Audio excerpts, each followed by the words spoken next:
Chapter 11. Sore and irritated, Sarah was thrilled when Severin called an early halt to their travels for the day. This happiness was quickly swallowed by a dread of the coming training. Severin had been relentless yesterday. He had decided to prepare the evening meal himself, so he set the three youths to do a series of exercises that left them so tired all three almost fell asleep before they finished their dinner. "Sarah, you're on dinner tonight," Severin barked as he brushed the coat of his horse. "We've stopped early so you have time to hunt." Wait, Cyrus cried. "She gets to hunt and cook? No workouts? No training?" Severin slowly cocked his head toward Cyrus. "Did I say anything about training for her?" "No," Cyrus replied. "Are there no skills she will practice while hunting?" Severin continued. "Well, I guess," Cyrus started to answer. "You guess? You know it is good practice." Severin turned back to his horse and patted it gently on the head. "Besides, tomorrow is Roland's turn to cook. We'll need plenty of leftovers so we have something to eat, so Sarah will need some time to hunt." "Hey!" Roland shouted as Cyrus burst into laughter. Sarah had been ignoring the boys' exchange. She was excited. It had been a long time since she had been hunting, and it was a skill of hers she enjoyed showing off. While Severin taunted the boys, Sarah retrieved her bow and arrows. The bow had been made for her by her grandfather. It wasn't flashy, it was simply wood with an arrow rest padded with fur. Its simplicity, though, lent it beauty. She ran her hands down the string, checking for split strings and making sure it was properly waxed. After setting the string and making sure the fletching on her arrows hadn't been damaged while traveling, she set off through the woods. They had been traveling for a few days, but the forest on either side of the road weren't that different from those that she was used to near her village. The land had become a bit hillier, with fewer flat spots, and the trees a little denser, but not so much so that she felt out of place. She had only worked her way into the woods by a few yards when a green shaft of light split the air in front of her. The light spread until it formed an oval, the bottom mere inches above the ground, and the top stretching a few feet above Sarah's head. As soon as the light seemed to settle on its final shape, Gaia's face appeared. The goddess of the earth stepped from the light gateway directly into Sarah's path. Sarah immediately dropped to her knees, careful not to damage her bow in the process. "Stand, my child." Gaia placed a hand on Sarah's shoulder, urging her up. "You are one of nature's guardians. You don't have to bow that low." Her voice, soothing, helped Sarah relax. Shyly she looked up at Gaia. "There," the goddess smiled. "That's better. No need to be coy with me, especially since I am here to teach you a bit about your powers." This piqued Sarah's attention. Wide-eyed, she looked at Gaia full in the face. "You're going to help me yourself?" Gaia scowled, but not unkindly. "Of course." She placed a hand on her hip, her posture showing incredulity. "Do you think I'd leave the training of one of mine to a time warden? The man is smart and has some idea of what you can do, but he can't teach you himself. Not to mention he's a bit too brutish. No, he can show you the sword, but nature needs a bit gentler touch than he can provide." Gaia, placing her arm around Sarah's shoulders, started walking them further into the woods. "His powers and his knowledge are particularly suited for combat. That, however, isn't the best use of your powers." She turned to Sarah, looking her in the eye. "Your powers are best used to preserve life. It is true that the struggle between life and death is nowhere more present than with a predator hunting prey, but ultimately the hunt is in order to preserve life. Everything in nature comes down to living. Hold out your hand for me, please." Sarah held her hand out towards the goddess. Gaia gently took her hand, holding it flat in one of hers. With her free hand, Gaia reached out, and a rose grew up to meet it. She plucked a thorn from the rose. Healing is the best use of the powers of nature. In the blink of an eye, she used the thorn to tear a wound across Sarah's palm. The pain was instant. Sarah could tell the wound was deep. She had no idea how Gaia had used a single thorn like a knife, but she had. She started feeling afraid. She had thought she was receiving lessons, not this. Despite her apprehension, though, she didn't dare take back her hand. Powers or not, she was full and truly in the palms of the goddess now. Gaia had never stopped watching Sarah's face, her eyebrows arched. "Good, you are feeling fear. Focus on it, do not forget it. The pain, the fear, these are the tools of combat." Gaia dropped the thorn and gently cupped her hand over the wound in Sarah's hand. "Your powers can help make them go away." At her last word, a green light started to glow where her hand was covering the wound. The pain was soothed away, and with it the wariness and fear weakened. After a moment, the goddess took her hand away, and the wound was gone. "You can heal wounds of the flesh." She placed a finger under Sarah's chin, lifting her face to look her in the eye. "This helps ease the wounds of the spirit. However, you cannot heal those all on your own. Gaia straightened and turned towards the heart of the woods. Now it is time for a more difficult lesson. Sarah did not like this. She had a hard time imagining what Gaia was planning that would be more difficult. Have you been practicing spreading your senses? Gaia asked. Yes, Sarah replied. It was the one thing Severin had me practice as we rode. Like I said, not entirely a fool, that man, Gaia remarked. Good. Open your mind and spread your senses as far as you can. There's a heart to the southeast of us. I want you to sense it, then command it to walk to us. I can command a deer? Sarah asked. Well, Gaia paused, seeming to search for the proper words. I guess you cannot command nature. That is a little beyond your abilities. However, you can press it with your will. As long as there's no reason it should disobey you, generally they will do what you wish. I guess you could think of it more like a firm request. Gaia smiled at this. Now, do as I've asked. I don't have much more time I can spend, and you have the most important lesson to learn. Sarah took a deep breath and closed her eyes, opening her mind like she had practiced from horseback. She spread herself out in all directions. Just like the times before, she was immediately overwhelmed with the sheer amount of life around her. She could sense the trees, far more than her sight could take in at once, spread all around her. Birds, squirrels, rabbits, all sorts of small animals were all around, none of which she had noticed with her eyes open. But there, a few hundred yards off, burning brighter in her mind's eye than anything else, stood a heart. She tried focusing on it, but kept getting distracted by the abundance around her. Pretend you are placing your hands over your eyes, Gaia, speaking softly, advised. Pretend you're peeking through your fingers at one thing in particular. Sarah imagined herself raising her hands to her face. Everything went dark. Slowly she imagined spreading the fingers of one hand just enough to let the picture of the heart through. Instead of the barrage of images from before, all she could see now was the heart, burning brightly in its clearing not far off. She tried again to send it a message. She imagined herself whispering in its ear, urging it in their direction. To her amazement, the heart turned and started walking the way she was urging it. She didn't have to guide it much from that point out. All she had to do was correct its path when it seemed like it was slightly off course. After a few minutes, she knew it was standing mere feet away from Gaia and herself. Good girl, Sarah. Gaia, still speaking softly, continued. Now, open your eyes, prepare your bow, and take the heart. Sarah's eyes snapped open. She could still sense the life around her, just as before. She knew it would take some time for the sense to drain completely from her. She didn't fully comprehend what Gaia had just told her. What do you mean? She asked. Take the heart, Gaia said softly still, but a touch of still spreading through her voice. You came out to hunt, to provide for your traveling companions and yourself. Like I said before, preserving life is the most important part of your powers of nature. Sometimes to preserve life, you must take it.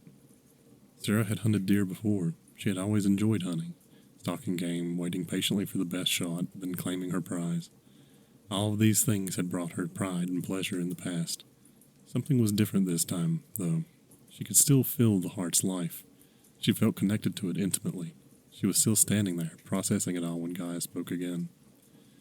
Do as you've been told. Her voice was quiet, but all still now. This is the lesson you must learn, what it feels like to take a life while your powers are active. Do it, or I will take them back. Sarah felt her stomach drop. She picked up the bow, buying herself some time by running her hand over the string to make sure it was still in decent shape. Shakily, she took the arrow from the quiver, knocked it, and then focused on the heart. She didn't want to do this, but she knew she had to suppress her nerves or risk fouling the shot and making the heart suffer. She took a deep breath to steady her hands. Slowly she lifted the bow, drew the string to her chin, and took aim. It only took a second after she let the arrow fly for the sensation to hit. Her shot had been accurate, piercing the heart of the heart. She felt as if something had been ripped away from her. Something important, something vital. Your powers are best used for healing, Gaia spoke. But you must be prepared to kill. To keep your strength up, your companions and you will need meat in the coming weeks, not to mention the potential of facing some of Dis's living agents. You must be prepared to feel life being taken. It isn't pleasant, but it is necessary. Gaia took Sarah's hand and led her to the heart. Together they kneeled down. Tears were gently running down Sarah's face as she touched the heart's head. Feeling its fur, still warm beneath her fingers, caused her tears to run faster. I suggest you do all the hunting for your group, Gaia said. I can't, Sarah sobbed. I can't do this again. You did it for years before you could feel the creature's life force, Gaia responded. You have never been one to take joy simply in the kill itself. You still won't, but you must overcome the sensation. This, Gaia ran her hand along the heart's side. It's for the greater good. This creature gave its life to provide you with life. Appreciate it and know nothing else, even other creatures, could ever understand the sacrifice more than you. Would you have your companions do this task for you simply to save you a little bit of pain? Sarah suddenly felt selfish. The goddess of nature was telling her that what she had done was okay, was necessary even. Yet she was sitting there, crying over the sensation of loss. She was devaluing what had been given. No, she responded. I understand. I cannot let them do this for me. Gaia smiled. Good. You must learn to deal with the sensation of death. Healers are in great need on battlefields. Even if you aren't causing death, you will be there surrounded by it. Now, I must go. Is there anything else I should know? Sarah asked. Just one piece of advice, Gaia said. Get used to keeping your senses always spread out. If ever you see a creature you cannot sense, run. The monsters in Dis's collection, though they mimic life, are not alive. If there is a creature standing before you that you cannot sense, it is one of his and is not whatever it appears to be. Sarah didn't know how to respond. Fake life? What sort of creatures could those be? The glow of the gateway from before reappearing knocked her from her reverie. Wait, she shouted. Gaia, halfway through the gate, paused. Yes. Which way is it back to camp? Sarah asked, an embarrassed smile spreading across her face. You should be able to sense them. Figure it out yourself. With that, the gateway closed and Gaia was gone. Chapter 12. Lyra peeked around the tree, careful not to make a sound. She kept her breath shallow, but even. She gripped the bark and used the tree to help her lean further, so she wouldn't have to take another step and risk a sound. With the line of sight of one eye barely clearing the tree, she carefully scanned back and forth. The dense forest let so little light through that everything seemed to be shades of gray. Then she spotted it. The movement was subtle, a few leaves swaying slightly as if being pushed by a gentle breeze. Again, the same thing a few feet in front of the first. It was moving in her direction, but slowly. She didn't think she had been spotted.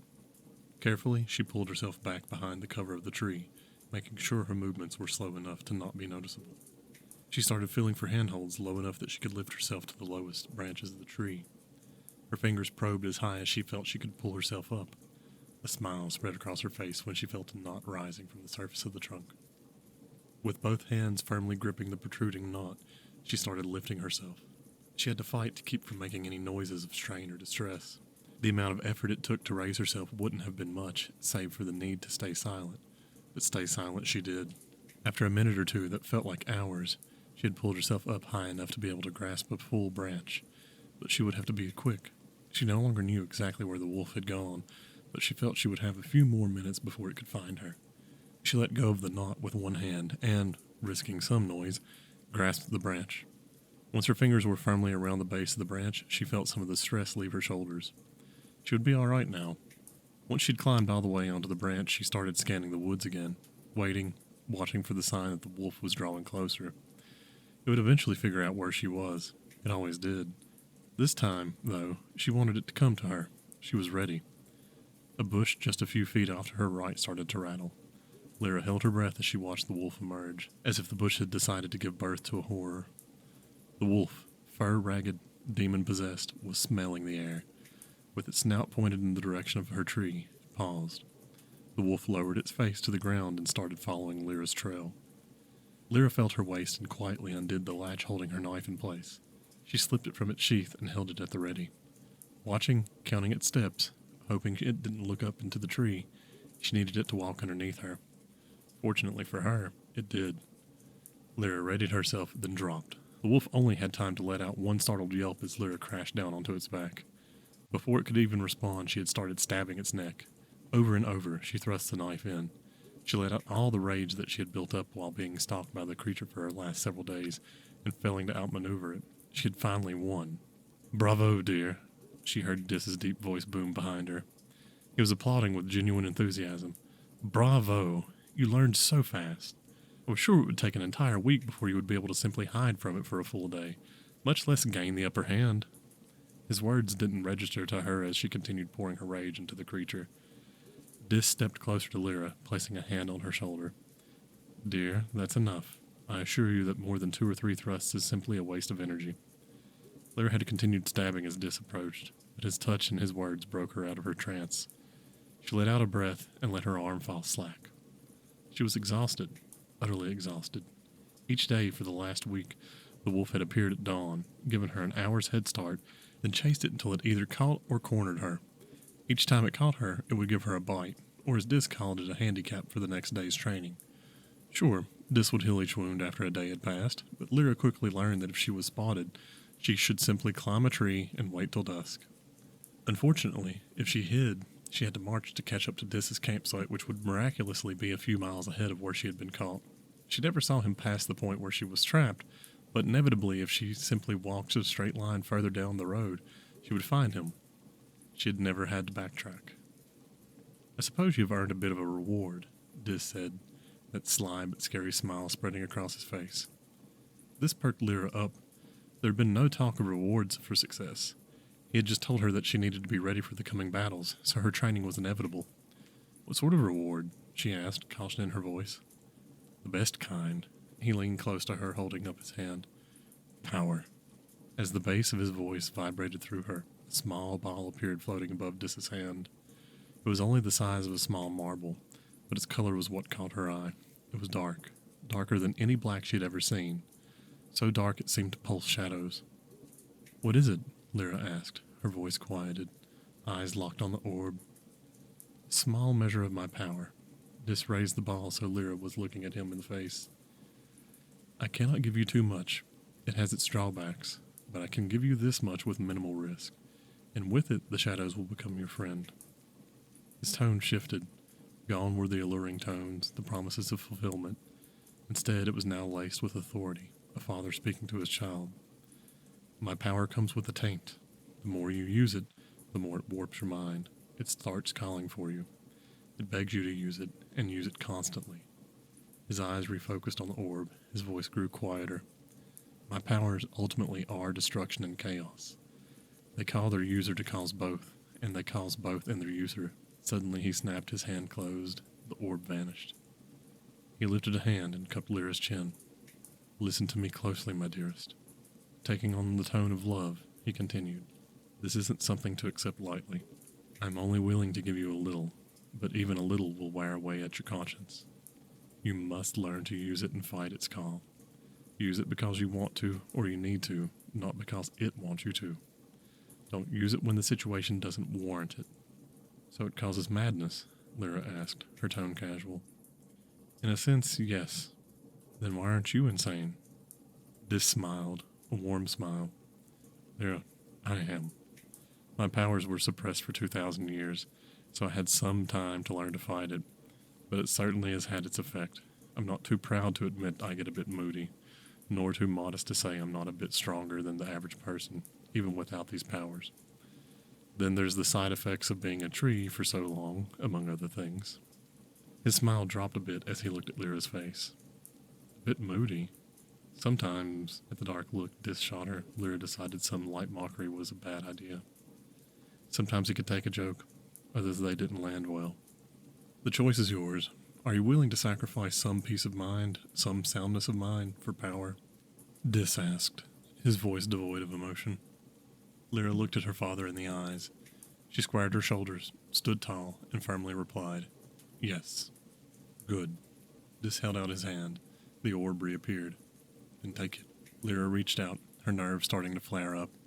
She felt butterflies lift off in her stomach as her fingers grew closer to the orb. She paused, her hand hovering just above the orb. She closed her eyes, took a deep breath, and went to that place she had found while fleeing the wolf, that place of emptiness where she could push away her emotions. Instantly, her mind cleared, and the butterflies died. Her eyes snapped open, and without hesitation, she snatched the orb. It was warm to the touch, liquid yet somehow still solid. As she held it before her, it started to sink into her palm. The heat rose, warmth spreading from her palm, up her arm, then across her body. The heat kept climbing. Just when it was starting to reach the point of pain, she truly started to feel the power.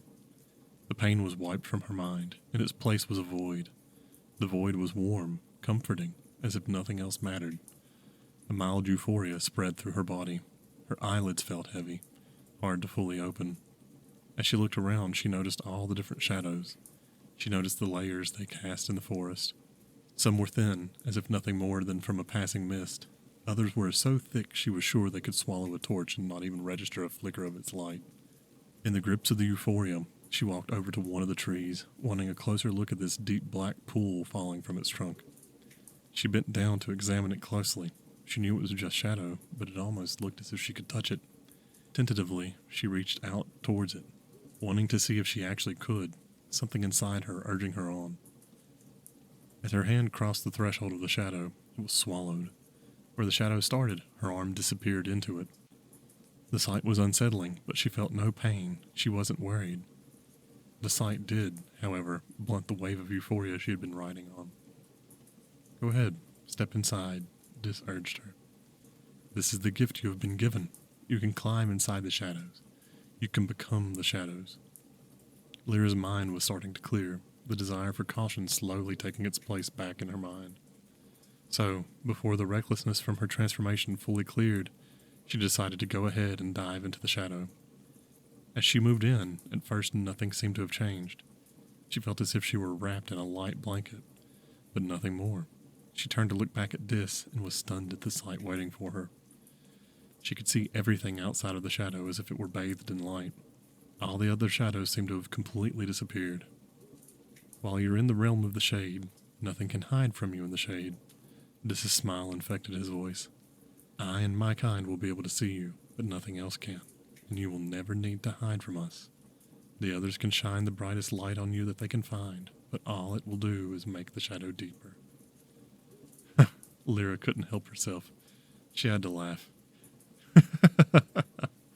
She was being racked with laughter. "What's so funny?" Dis asked. Trying to stifle another chuckle, Lyra answered, "Well, if I had been running from a real wolf and not one of yours, this would have been really handy a few days ago." Dis let out a mild chuckle. "I guess so. Good thing for you that you won't be training with the wolf anymore. Though I'm not so sure I could convince him to come back in that particular form after the stabbing you gave him." Lyra sprang out of the shadow in excitement. She registered this as a mistake when her eyes started straining to readjust to the light. Apparently, even though the shadows allowed her to see everything around her, her eyes were still sensitive to light after she left them. She didn't let this dampen her excitement at learning she wouldn't be stalked by the wolf anymore. "Really? Do you mean it?" "Well, yes," Dis said, amusement lacing his speech. "Of course. You didn't need to practice running forever. There are plenty of things for you to learn, especially now that you know how to run and hide properly." Excitement started to run through Lyra. "What am I going to learn now? I really want to learn to fight." "That doesn't seem like a bad idea," Dis mused. "Perhaps a few lessons in properly wielding a dagger are in order. At least they'll be handy with a bear." "Yes, I love the dagger you gave me," she gushed. "I've wanted to learn how to properly use—" "What do you mean with the bear?" A look of concerned confusion came across her face. "Well," Dis replied, his lecturer's tone returning, "first you will learn a few simple moves with the dagger. Then, to refine those moves, as well as practice using the shadows in your running in a fight, you will train with a bear." Lyra's eyes widened, fear slowly creeping across her face. "Oh, don't look so worried," Dis laughed. "He won't hurt you any worse than the wolf. You are small, you will rarely be in an even fight, so you must learn to fight stronger opponents." "Can't you just spar with me or something, like a normal teacher?" Her voice came out almost a whisper. "I would love to," Dis looked her in the eye. "As soon as I'm sure you're skilled enough that I won't accidentally kill you. I can only hold back so much. You must be able to meet me somewhere in between my skill and yours. Right now, that gap is too large." Lyra swallowed a lump in her throat. "So, a bear?" "Yes." "Do I at least get to rest a bit?" "I don't see why not." Dis patted Lyra on the back. "You can eat and sleep well tonight. We'll start your training with Herbert at noon tomorrow instead of dawn." "Great," Lyra said, sarcasm seeping into her tone. "A whole extra 6 hours of rest." Chapter 13. Roland snatched his hand back and cursed. The grease from the venison had bitten his hand again. Cooking, despite present circumstances, had always been something he had enjoyed doing. Unfortunately, no one else seemed to enjoy him doing it. He'd gotten distracted, watching Cyrus go through his drills with his staff. Roland knew Cyrus worked hard at the forge, but he had always seen Cyrus as a bit of a lazy jokester. Watching him work now, though, he was starting to understand why he was already a journeyman blacksmith. From the first day of training, Cyrus had thrown himself into practice with the same focus Roland imagined he used when working a forge. The sheer intensity of his focus was somehow mesmerizing. Cyrus still complained every day before they started and after they finished, but he never slacked off while they were practicing. Roland shook himself back into the real world. If he burned dinner again, he wouldn't live to hear the end of it. Severin had made him do extra push-ups the last time he had burned their dinner. Fortunately, the loin seemed almost done. He was hoping if he finished early enough, he could join in on the training. "That's enough for the day," Severin announced. "Why are we stopping early?" Cyrus asked, and swiftly received a punch to the arm from Sarah. "Well, you are more than welcome to continue training for the rest of the evening," Severin said. "I assumed you all might like at least one evening every other week or so where you get to rest a bit, but seeing as how I am apparently wrong—" "No!" Sarah shouted. No. You're completely right.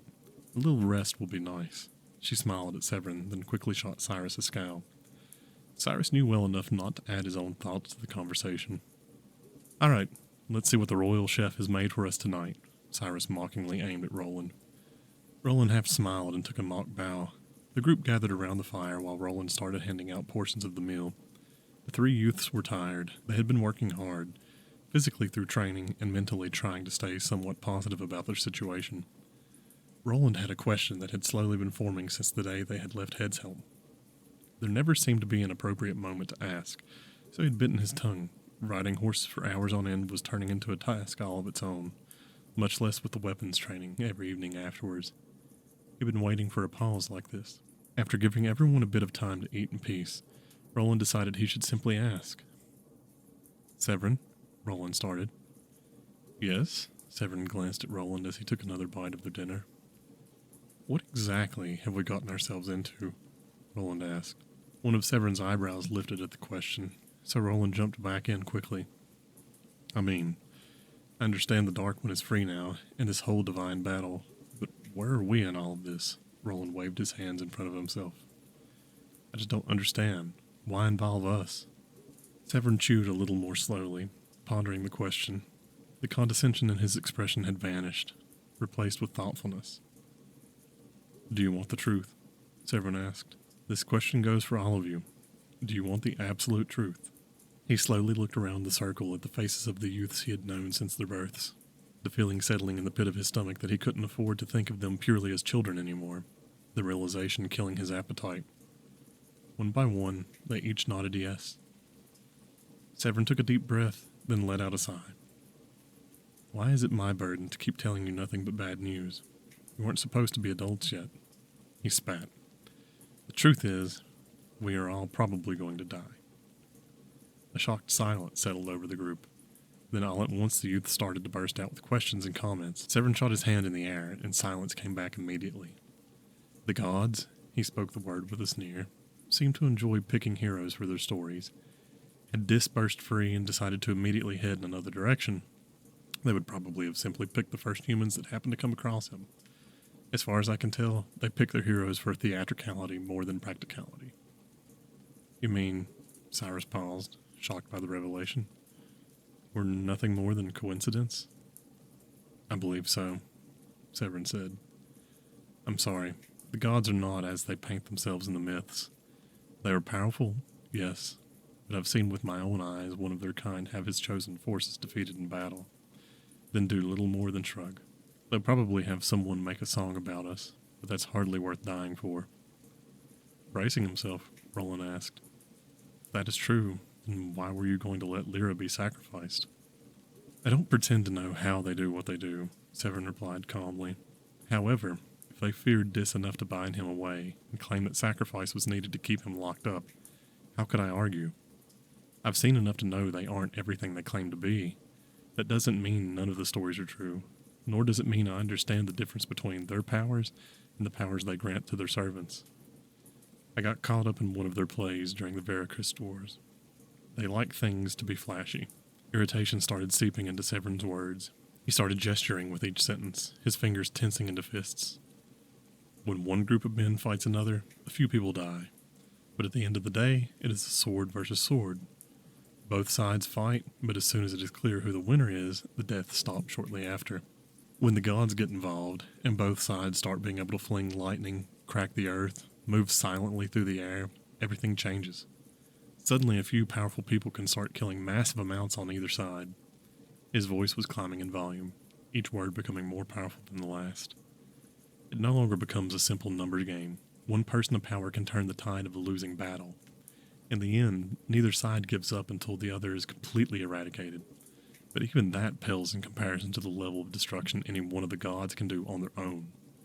So, what they fear should be feared by everyone with any sense of self-preservation.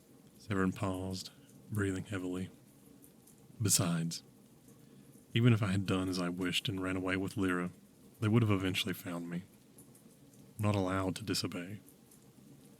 Severin closed his fogged eyes, intentionally slowing his breath.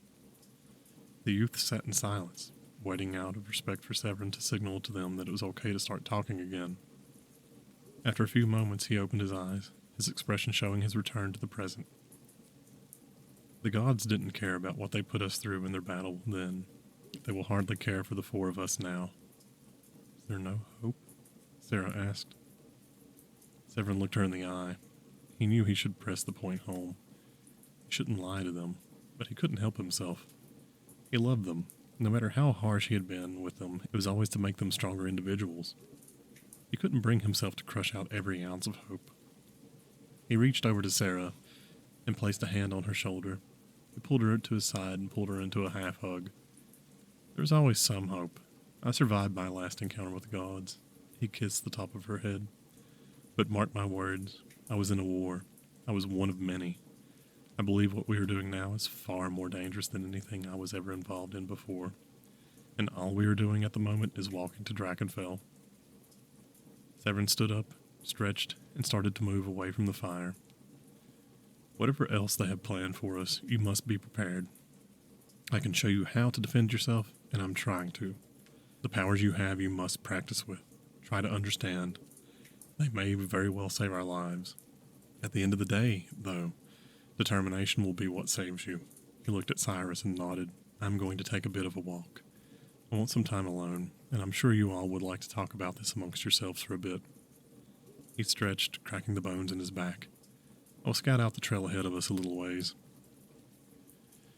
When Severin returned, he found the three youths practicing with their preferred weapons. Roland had taken well to the short sword. Cyrus seemed like he had been born with a staff in hand, and there's nothing that could be said about Sarah's archery. It was simply the best he had ever seen. He smiled, walked over to the fire, sat, and started packing his pipe. He felt he had been a little harsh when he first left camp earlier, but apparently he was wrong. They had taken his message well, and he was proud of them. He simply hoped he was also wrong about his predictions. All right, you have impressed me, he shouted to them. Come on. I was serious when I said you need an evening to rest.